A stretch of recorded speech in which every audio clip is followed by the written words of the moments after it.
Okay, here is our third video, and what we're going to do is be looking at the application of both classical and operant conditioning. So the first thing we're going to do is look at how advertising plays a role in our life.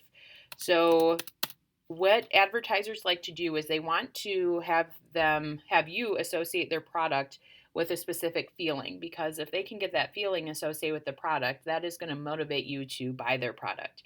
So here I have one of my favorite products is the Forever Lazy. On lazy days when it's chilly, turning up the heat costs money, and wrestling with blankets is silly.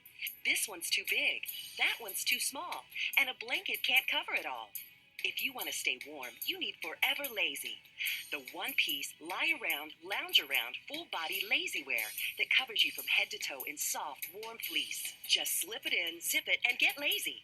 Now you're toasty warm from head to toe, and your hands and feet stay free, so you can talk on the phone, enjoy a good book, do homework, or just do nothing at all. Forever Lazy is made of ultra-soft, breathable fleece, and it's oversized for that baggy, comfortable, lazy day, perfect pajama feeling you love. Party it up with friends, or enjoy some downtime with pets, and do it all while staying warm, comfortable, and lazy. Forever Lazy comes in 4 stylish colors in sizes to fit everyone in the family, so you can all watch the big game together while Dad does what he does best. Whether you're raiding the fridge during a commercial break or cramming for a college exam, Forever Lazy keeps you comfy cozy. With a drawstring hoodie to keep the chilly weather away, Forever Lazy is the best way to stay warm outdoors. It will be the talk of your next tailgate, and you'll stay warm and comfortable through the entire game. Uh-oh, gotta go? No worries. Forever Lazy has zippered hatches in front and back for great escapes when duty calls. And now, Forever Lazy in any size. There you go. Everyone needs a Forever Lazy, and then you can go tailgate and everything. So here, what we're going to look at, okay, is the products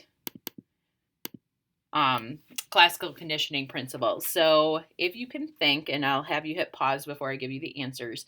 Okay, what would be the response? What's the unconditioned stimulus? And then what's the neutral and conditioned stimulus? So go ahead and hit pause, answer that, and then I'll provide you with the answers.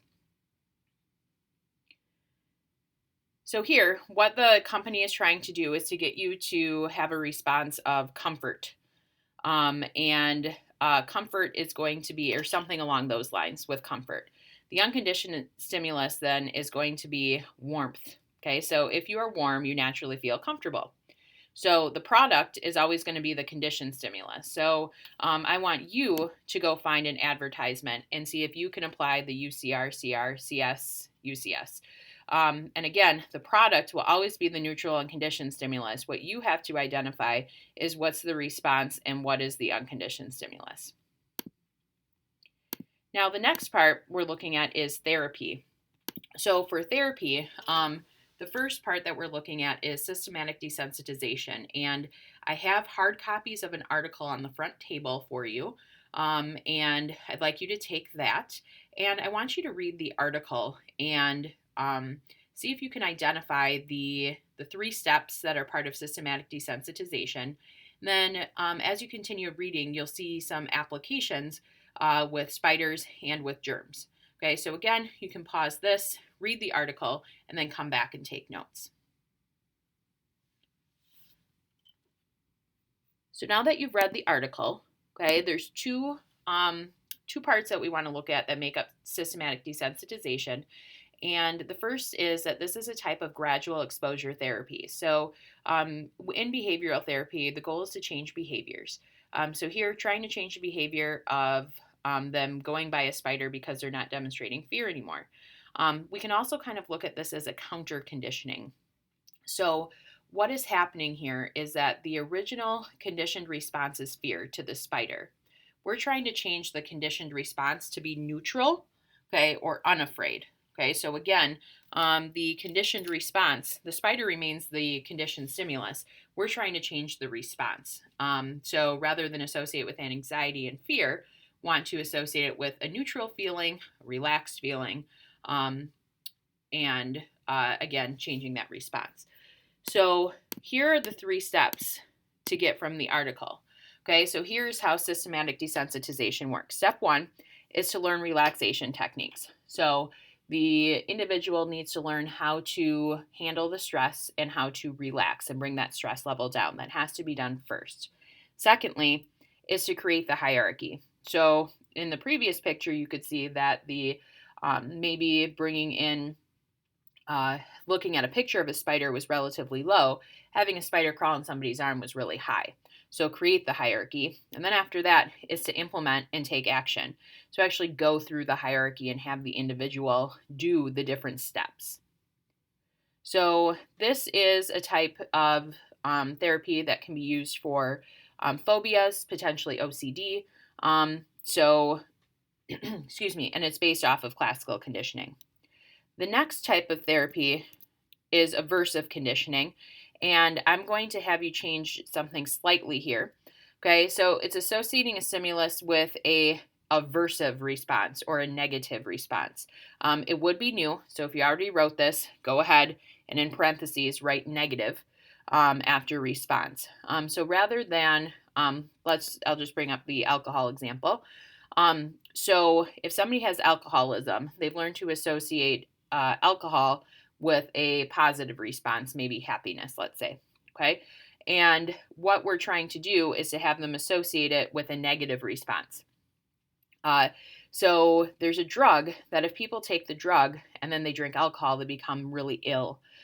So they're trying to change the conditioning process.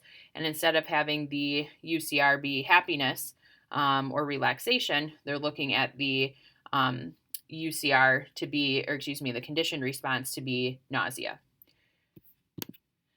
Here's another example too. If somebody bites their nails, putting a bitter tasting coating on their nails, so then they associate the nail biting with the bitter taste, okay, instead of the relaxation that comes with biting nails.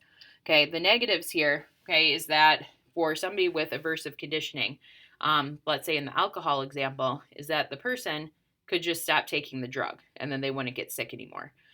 So there are definitely some cognitive elements that aren't looked at here. So lastly, we're going to look at operant conditioning, and I'm going to continue with the lesson, but I'll have you pause and come and watch these videos. This is Super Nanny, and we're looking at different types of parenting techniques and how operant conditioning is a really key part of parenting. So you can see here two examples. Well, it's one example, but the first example is how the kids are acting. The second example is when Super Nanny comes in. And one part that I want to point out, we saw this chart back with classical conditioning. It's the exact same one. You can see the classical conditioning examples. This acquisition chart is also relevant to operant conditioning. So in the video previously, the little girl was throwing a tantrum to get what she wants. So tantrum, she gets what she wants. Tantrum, she gets what she wants. That's going to be the acquisition phase. Okay, and then up here, there'll be a strong response of the tantrum. And what actually happens with extinction here, so let's say this little girl, her get what she wants was attention. They start ignoring the little girl. She might have an extinction burst where the tantrum actually gets a lot worse than what the behavior was previously, because she's trying everything she can to get that attention. So an example that we could all relate to is if I put money in a vending machine and the vending machine eats my dollar. Okay, and the first thing I'm going to do is I'm going to push the button again. And I'm going to push it a couple times, and I'm going to push it hard. I wouldn't shake a vending machine because I don't want it to fall on me, but I'm sure some of you probably do.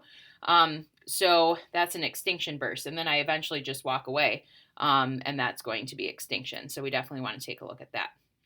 Other examples here are therapy and exposure therapy, especially with OCD.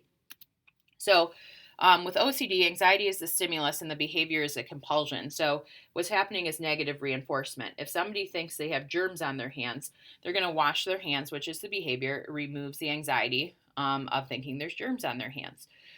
So what has to be done is to not let the subject engage in the compulsion. So you stop the behavior.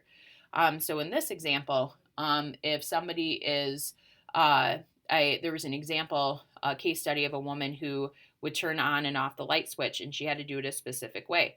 And if she didn't, she was worried something bad was going to happen to her mom. So what they did, and this was later in the process, is The therapist had her just turn the light switch on once, and then she had to sit down. And her mom was there so she could see everything was fine with her mom. Okay, this woman ended up having a panic attack, but her anxiety finally came down and she realized that everything was fine. Okay, so not letting the subject engage in the behavior, okay, and the anxiety naturally subsided. We also have cognitive behavioral therapy, and I really like this chart, and I want you to draw this diagram here. With cognitive behavioral therapy, really the behavior is reinforcing the thoughts that an individual has. So the thoughts could be, I'll use an example of depression, that I'm not a good person. A lot of times it's negative self-talk. People don't like me. I don't have friends. Let's say that's what the individual is thinking. So if they feel like they don't have friends, okay, they're not going to, or they're going to feel sad. And then their behavior, they're going to stay in. They're not going to go seek out friendships, seek out people to do things with. So then that reinforces, like, see, I'm in on a Friday night. That means that people don't like me. So as far as what a therapist might say is changing the behavior.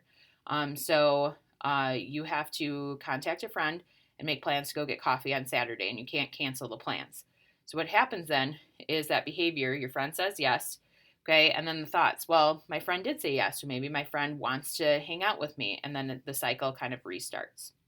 So with that, this is the last part that we looked at. I'm going to encourage you to do modules 27 and 28 and 26 if you haven't done so already. I actually am I have a copy uploaded to Schoology, so you can do that right now if you have time. Otherwise, you have your text at home. And if you have any questions, make sure to star it, write them down somewhere so I can answer them when I see you on Friday.